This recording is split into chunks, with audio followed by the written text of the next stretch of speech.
Alright people, what's good with your Merry Crimbo out there to you folks? Merry Crimbo and a Happy New Year if I don't see you. Welcome back to another episode of The View from the Other Side, big baby.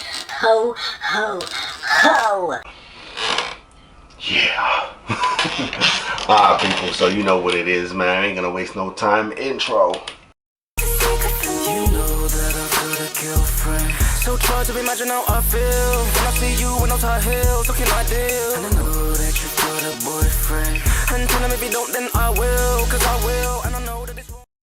Karma View Media. The view from the other side. What's up people? Make sure you like and subscribe to the channel. Can you keep a secret? Okay people, so you know what it is, man. This is Christmas, and it's Christmas. So I have two Christmas stories that I read today in the newspaper, and I thought it'd be good to let it out. You know what I'm saying? It'd be good to share this, let it be known. I didn't want to share it on people's pages. You get me? I thought let me just do a reaction video to this real quick, you know, dig me. So got two stories, yeah. First one is about a dad and the second one is about a granddaughter. She's an adult, so don't get too, even though it's still a sad story, it's not like a little 6-year-old granddaughter or anything like that. But before we get into any of that, make sure you remember guys, HBO, you know what I'm saying? Show a brother some love, help a brother out, you know what it is. Need that love, need that support. Make sure you like, make sure you subscribe, make sure you share, make sure you comment, all that good stuff. Excuse me. Alright, so let's get into this one. Right, first one. Bleak Christmas. Yeah, hopefully I have the picture up here so you can see the brother.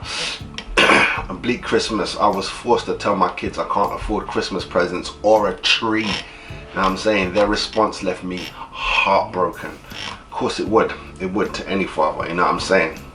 So the article starts like this. The dad is facing the worst Christmas ever after telling his kids he can't afford to buy them presents. He can't afford to buy them presents or a Christmas tree. Ryan Croft, 36, was forced to close down his scaffolding business after struggling with the cost of living crisis. You know what I'm saying? It forced the dad who has made no money, It has forced the dad who has made no money and sofa surfs to fess up to his kids that Christmas would be different this year. But incredibly, his understanding brood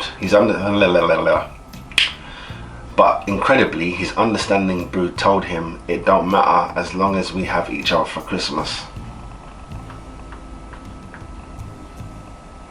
See, that's not heartbreaking, that's a good thing, but I know what it means when you say it's heartbreaking. It's like the baby shouldn't have to say that, shouldn't have to sacrifice, but it is what it is, you know what I'm saying? That the reaction left Ryan from Leeds, West Yorkshire, utterly heartbroken. Ryan's ex-partner, who he has a good relationship with, currently has the kids with her. Leeds Live reported the family have no Christmas decorations up in their home, and Ryan said the situation is dire everywhere he looks. This year has been a massive challenge for the dad, who almost froze to death when forced to sleep in a van in sub-zero temperatures. Fuck me, man, that's so sad. This year has been read that already, and with the added hell of issues with his benefit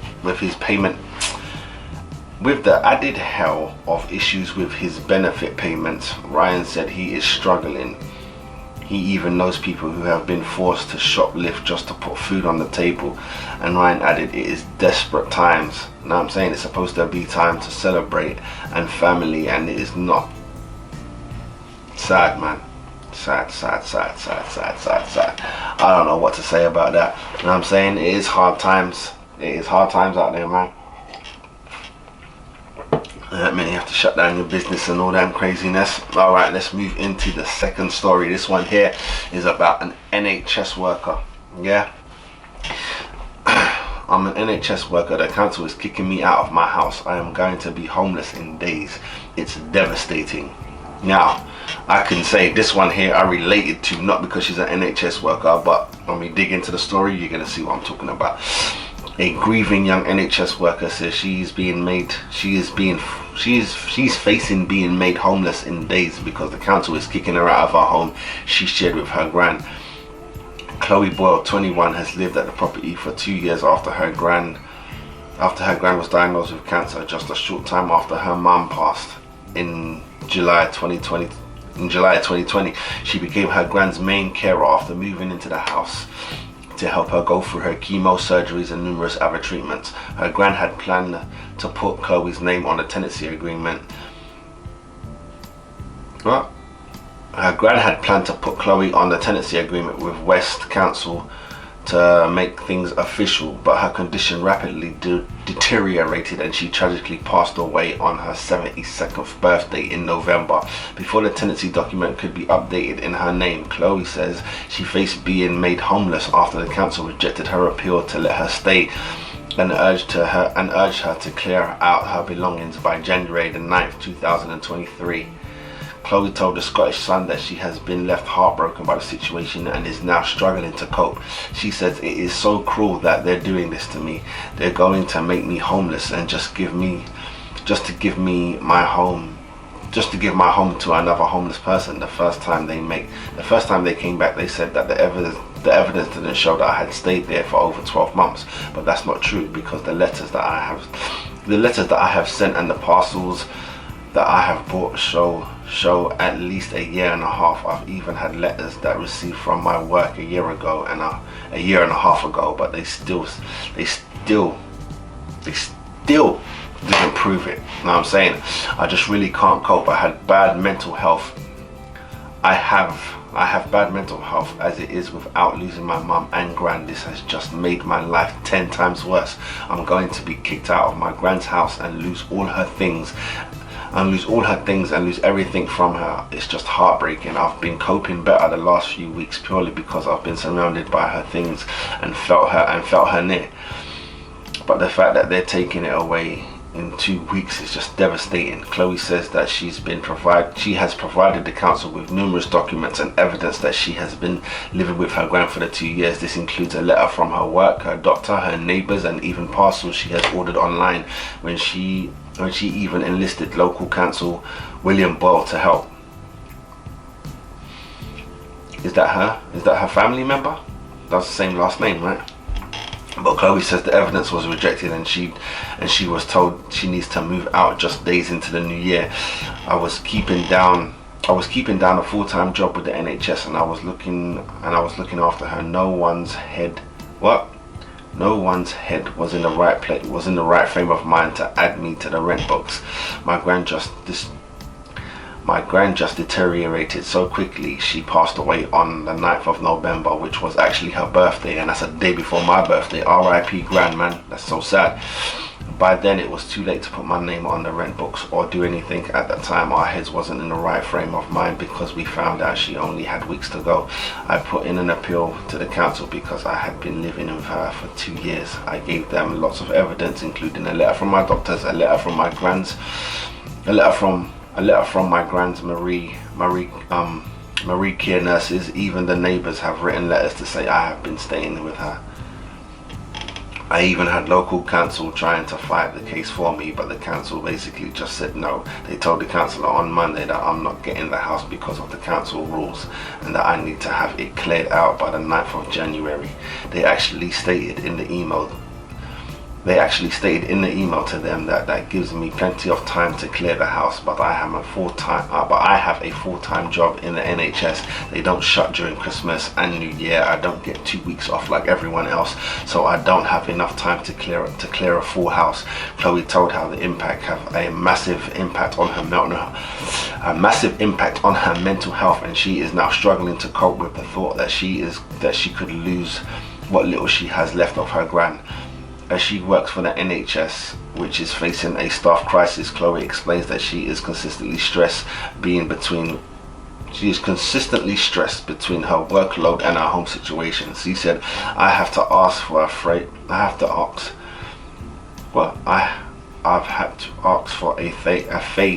phase return to work now because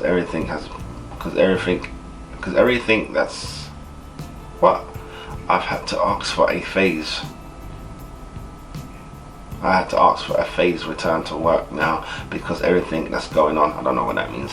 The stress of the NHS is now just unbelievable. The stress of the NHS just now, oh, the stress of the NHS right now is unbelievable. It is so understaffed and it is so stressful. I'm just always stressed out. I'm stressed out at work, and then when I come home to deal with this, it's all just too much. I've spoken to my doctor and he's given me medication to help me, but I don't feel like anything's helping. I'm taking it to see if they help me, in the long run. I'm working all during Christmas, but I'll be coming home to my grand's house.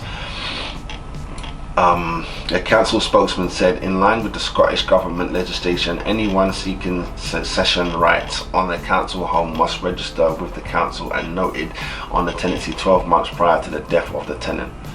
All 4 investigations was carried out which confirmed that has not been taking place in this case, so it is not possible for her to succeed the tenancy.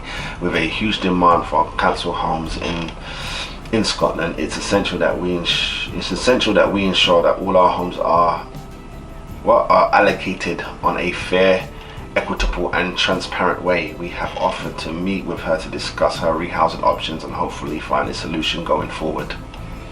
So that one there I relate to, because I lived with my gran and I had to do that as well, but we put my name on the tenancy thing ages ago. You know what I'm saying? It might have been months after we moved in. Months after we moved in, then I put my name on. You know what I'm saying? You gotta do them things early. You know what I'm saying? Early. And the thing is that they knew to do it. You know what I'm saying? Sadly, that the gran got ill and then it just sped up and she got real ill and area focus was on gran. But there must have been a couple of hours somewhere where you could have done something. You know what I'm saying? People always like to say that they were too busy. There must have been some time. There was a time when you sat down to eat. There was a time where you made your way to work. Like, you could have been on the phone. You could have been doing something. You know what I'm saying? Not saying that she's wrong. She's not wrong. You know what I'm saying? I think the council should do these things case by case. You know what I'm saying? She already showed you proof. You know what I mean? It shouldn't matter that she didn't do it in time. Bottom line is, here's the proof that I've been living here. Because your thing is, you got to be living there for over 2 years, right? I know it was like over a year and a half. Her evidence shows only a year and a half, but then you got neighbors and everything else saying that she's been there for time. So what else do you want? What else do you want? What's the point of making one person homeless just to make someone else not homeless? What are you doing? You haven't helped. You haven't helped. Not at all. You're gonna make it seem like we've got someone who was homeless and we made them home. Yeah, but you also had someone who had a home and you made them homeless. You have not changed nothing. Nothing changed. The numbers didn't change. Nothing changed. All you did was swap people. That doesn't make any sense. And what? Because of details. That doesn't make any sense. You know what I'm saying? Because of paperwork. That don't make no sense. You know what I mean? You shouldn't do that to people, especially around this time. You know what I mean? And especially after a death in the family. You got to take all that into consideration. You know what I'm saying? I know, especially after the death. I'm saying before the death, I think that she had time. But after the death, ain't none of that in your mindset. It should be, but none of that's in your mindset. You know what I'm saying? That's where certain people in your family step up and come into play. You'll have the thinking person be like, all right, so what are we going to do about the furniture? What are we going to do about the house? What are we going to do about the bills? What are we going to do about the debt? You know what I'm saying? You're going to have that thinking person. You have someone else thinking about the funeral. You're going to have someone else thinking about the people. Oh, we need to be around, make sure so-and-so is not alone. Go and check on so-and-so. Everyone will have a role to play. But if you don't have a big family, if your family is small, if your family is even, hers was her mum, her gran, her, from what I've read from that, you know what I'm saying? She lost her mum and she lost her gran, so it's just her. So right now she's in grieving mode. She's not doing there's no one to worry about but herself, you know what I'm saying? I'm sure there's more other family members, but from what you see from that, no one to worry about but herself. So she's going to be in the state of mourning and loss, you know what I'm saying? She's not going to be thinking about the roof over her head. She's not even going to be thinking about her health, her eating, none of that. She ain't thinking about none of that. She's grieving. She's in a bad place, you know what I'm saying? Got to take that into consideration, council. You know what I'm saying? I know everything ain't sweet. You know what I'm saying? I don't live in Scotland, but there's homelessness everywhere. You know what I'm saying? There's homelessness everywhere. Everyone needs something. You know what I'm saying? And the sad thing about it is you'd see empty places, but at the same time, those empty places are owned by people. You know what I'm saying? And when someone owns something, they don't have to give it to nobody. You know what I'm saying?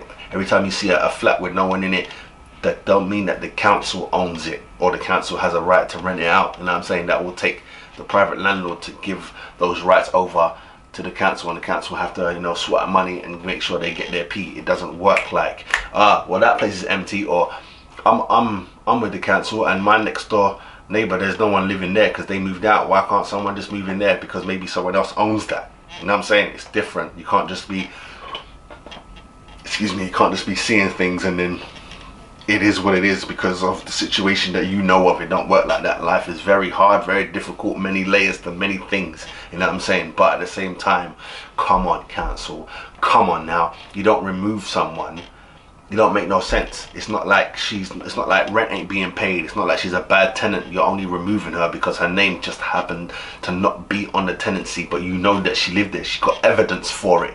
You know what I'm saying? If it was the other way around, if she was to be like, no, I never lived there, I never lived there, and then you find out, oh no, I see that you've got deliveries here, you've got bills here, the neighbors say that you've been here for over a year and a half, so what are you talking about? That would get used against you if she wanted to try and be like, nah man, like if there was damage in the house and it was down to her to fix it, and she's like, nah man, I ain't live here, this is my grand's house. You lot be quick to use the evidence that she has against her to be like, yeah, you better be sorting this out because it's you that been living here. You know what I'm saying? But when it's switched around, you want to go down to the paperwork and find words and, nah man, you weren't here at this long, so we can't help you. Nah, that's wrong. That's wrong, people. You got to remember, it is Christmas, man. You know what I'm saying? I am dropping this video today. Quick edit, bing bang bosh, let it out there so the world knows about these two stories. You underdig me? Alright people, I'm out of here, man. As always, I beg you, please don't forget, subscribe to the channel, all that good stuff. You know what it is. Follow me on IG. Appreciate you. Much love. You know what it is. And I hope everyone has a good Christmas, man. Sorry I had to come up with this. I might have to bang out another video just to up the levels, you know what I'm saying? Because it shouldn't be a depressing time, even though it is a depressing and sad time for some people. You know what I'm saying? We've got to uplift. We've got to try and uplift. So I'm going to try and bang out another video for you because this is quite sad. And it's Christmas Eve, man. Don't need to be sad. We need to be like rah rah rah. You get me? Crackers and shit. You get me? I got tree out, presents out. We need to be bubbly. But alright, chitty chatty too much. I'm out of it, people. Stay good, stay blessed. Can you keep it on the hush? Cause you're likely to wanna tell your friends how I